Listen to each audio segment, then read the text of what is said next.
Sastha health care ഹോസ്പിറ്റലിൽ ഇപ്പോൾ വിദഗ്ധ ഡോക്ടർമാരുടെ സേവനം. ആധുനിക രീതിയിലുള്ള ഓപ്പറേഷൻ തിയേറ്റർ, 24 മണിക്കൂറും ആംബുലൻസ് സർവീസ്, ആവശ്യക്കാർക്ക് വീടുകളിൽ ചികിത്സ.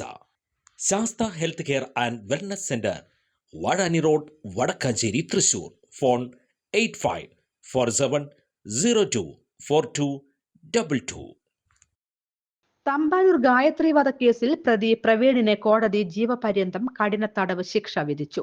1 ലക്ഷം രൂപ പിഴയും വിധിച്ചിട്ടുണ്ട്. തിരുവനന്തപുരം അഡീഷണൽ സെഷൻസ് കോടതി ജഡ്ജി സിജു ഷെയ്ഖാണ് ശിക്ഷ വിധിച്ചത്. 2022 മാർച്ച് 5-നാണ് കാട്ടാക്കട വീരണക്കാവ് സ്വദേശി ഗായത്രി 25 വയസ്സ് സുഹൃത്തായിരുന്ന കൊല്ലം പരവൂർ സ്വദേശി പ്രവീൺ കൊലപ്പെടുത്തിയത്. നഗരത്തിലെ ജ്വല്ലറിയിൽ ഡ്രൈവറായിരുന്ന പ്രവീണും റിസപ്ഷനിസ്റ്റായിരുന്ന ഗായത്രിയും അടുപ്പത്തിലായിരുന്നു. പ്രവീൺ വിവാഹിതനും 2 മക്കളുടെ അച്ഛനുമാണെന്ന വിവരം ഗായത്രിയോട് മറച്ചുവെക്കുകയായിരുന്നു. ഇക്കാര്യം മനസ്സിലാക്കിയ ഗായത്രി ബന്ധം വേർപെടുത്തണമെന്ന് ആവശ്യപ്പെടുകയും ചെയ്തു. വിവാഹമോചനം നേടി ഗായത്രിയെ വിവാഹം കഴിക്കാമെന്ന് ഉറപ്പ് നൽകിയ പ്രവീൺ 2021 ഗായത്രിയെ താലികെട്ടി. കൂടുതൽ വാർത്തകൾക്ക് ഞങ്ങളുടെ ചാനൽ സബ്സ്ക്രൈബ് ചെയ്യുക.